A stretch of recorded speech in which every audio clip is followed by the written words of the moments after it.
It's playoff time once again in the NSL Pacific, as today I'm going to Richmond and going to the Anza High School to watch an NSL Pacific quarterfinal match in the 2022 NSL Pacific spring season between San Pablo FC versus Cruizer FC. Now, I expect this to be a very closely contested matchup, with San Pablo FC coming into this game as the 4th seed and Cruizer FC coming into this one as the 5th seed. And the only meeting between both of these teams, it was a 2-2 draw between both of these teams. And obviously in this game, if it does end in a draw, we will go straight to a PK shootout, as there is going to be a winner after the end of this game. So yeah, let's see who can potentially move on into the semifinal of the 2022 NSL Pacific spring season. Let's go soccer! So we've just arrived here at the Anza High School in Richmond. Now this is the first time I'm ever at the stadium, so I'm going to have to try to find my way inside, which I think this is where the game is going to take place. It's kind of ironic, the fact that it should have been taking place here when there's already a soccer pitch, but I guess it's going to be taking place at the high school football stadium, and I think that's where the ticket booth is. All right, so we have now made our way inside the stadium, and as you can see, these are the Cruizer FC players. I think they're just beginning to do their pregame warm-up, and the same goes for the San Pablo player, beginning to do their pregame warm-up. Obviously, we still got about 30 minutes before the kickoff of this game. Originally, the schedule for this kickoff is going to be at 5 o'clock, but I guess they just changed it at the last minute, and now it seems like the kickoff is going to be 5:30. And now it looks like both teams is heading to the center circle, and in just a bit, we're going to get ready for the start of this NSL Pacific spring season quarterfinal match between Cruizer FC and San Pablo FC. And the referee gets this match underway. Cruizer FC will be going with their road pink kit, going from left to right, while San Pablo FC will be going with their home black and red stripe kit, going from right to left, as we are underway for this NSL Pacific 2022 spring season quarterfinal match here at the Anza High School in Richmond. Here comes a free kick here for San Pablo FC. This one is going to be roughly about 25 yards or so. Here comes the free kick. It's off the wall there, and the wall does a good job in terms of getting that away, and then that cross basically was aimlessly gone behind for a goal kick. In fact, we haven't seen that a lot, as here comes Cruizer FC, and the goalkeeper comes off his lines, and that is going to be a penalty coming up. And this is a big decision here, because the referee might reach to his pocket. Is he? No, he's going to go for the yellow card. So I guess maybe in the NSL Pacific we do have a double jeopardy rule. A big moment here in this early 10 minutes off this game. Cruizer FC, of course, won the penalty here.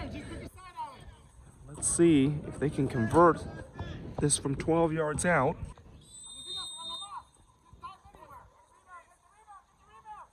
Here comes the penalty, and it's in the back of the net as Cruizer FC takes a 1-0 lead, and the goalkeeper went the wrong way there, as that player coolly slots that one on the right side. And just 10 minutes play here in this game, or actually 15 minutes play in this game. The visitor, Cruizer FC, with a 1-0 lead over San Pablo FC. Long ball comes in, it's a missed clearance, and that is going to go high and wide for a goal kick. It's going to be a 2-on-1 situation. It's a heavy touch, and because that heavy touch, it allowed that San Pablo player to get that one away. And that San Pablo player is not happy. He feels like that player purposely kicked the ball away there. I mean, I think it's still a little too early for some time wasting and some shithousery, but the referee, well, that's a red card. The referee has shown a red card here, and, well, I'll tell you what, it must be because of this dissent, but even for dissent, you usually never see a red card because of it. And, well, the referee immediately reached to his back pocket, and, again, I don't know what exactly that player said that deserved a red card, but it must be serious enough that he has reached to his back pocket here. What's going on here? Right now, it seems like the San Pablo player coming off the pitch. I'm not sure what exactly are they trying. I think they maybe are trying to just have a drink, but now the Cruizer FC player, they're almost surrounding the the referee here,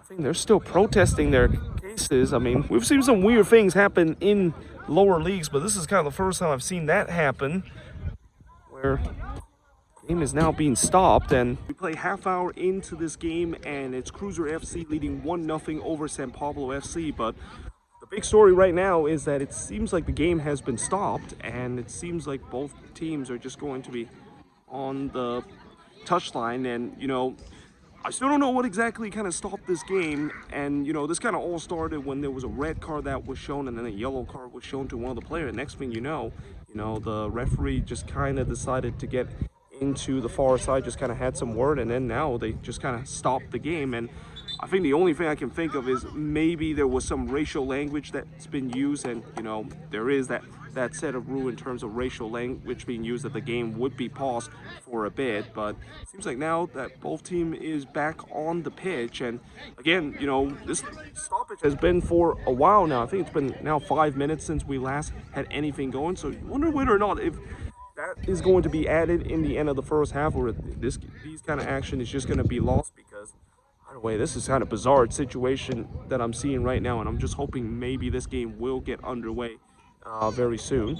Well, now it seems like we have another delay going on. And again, it's all started because there was a foul that was given, and now it's just more delay that's going on. And yeah, I'll tell you what, there's either going to be no stoppage here in the first half, which I won't be surprised, or we're just going to have unlimited minutes of stoppage. You know, while this is going on, I think the referee need to realize that there is definitely something going on here near the touchline. That linesman just standing there. I feel like he should at least do something here, because you never want to see when both head coaches just kind of decide to argue on the touchline. And now the linesman comes along. And, well, again, I don't know what we're going to have here. Referee, one of the linesmen is going to his clipboard here. I'm not sure what he's actually looking for right now, but well, this has been a very bizarre type of game that, again, we played only like a minute, and then there was a foul that was made, and then next thing you know, we're back into the stoppage here. Well, he's gonna blow for the full-time whistle, and well, that's it. That is pretty much the game here. And I mean, I just had a feeling that it was going to happen, where the referee was just going to call it because of the stoppage that was going on. Well, it is the full-time whistle after just about 35 minutes of soccer being played, and one of the shortest game I've seen in the Sporthop series. And in the end of the day, again, I don't know who's going to be moving on in this one, or is there going to be the decision that's going to be made by the NSL Pacific. But as of now, the final score is 1-0 win for Cruizer FC, and the scoreline does hold, they of course move on into the semi-final. But this is definitely not the way I want to see this game ended. So it's just finished here at Anza High School, as in the end, well, the game ended after just 35 minutes, and again, I still don't know exactly what happened to end this game. I mean, the only thing I know is that the incident all started when one of the referee decided to hand a red card because of a dissent from one of the Cruizer FC player. And my only guess is the reason why he might have got a red card for a dissent is maybe he said something racially toward the referee, and that's why we kind of had a long stoppage of play. And then they eventually did get going, and after just 50 seconds later, there was a foul that was given, and then we were once again back into a long stoppage. And it just gets to a point where the referee was just kind of seen enough, and he decided to just blow for the full-time whistle. And yeah, I mean, it's kind of disappointed that this is how the way the game is, and that, you know, I still don't know whether or not what's going to happen now between this game, and whether or not if either of these teams is going to be moving on, or if there's going to even be a replay that is being. Either way, hope you guys enjoy this video. If you do, make sure you guys do like, smash the subscribe button, and yeah, I of course will see you guys next time with another Sporthop series episode.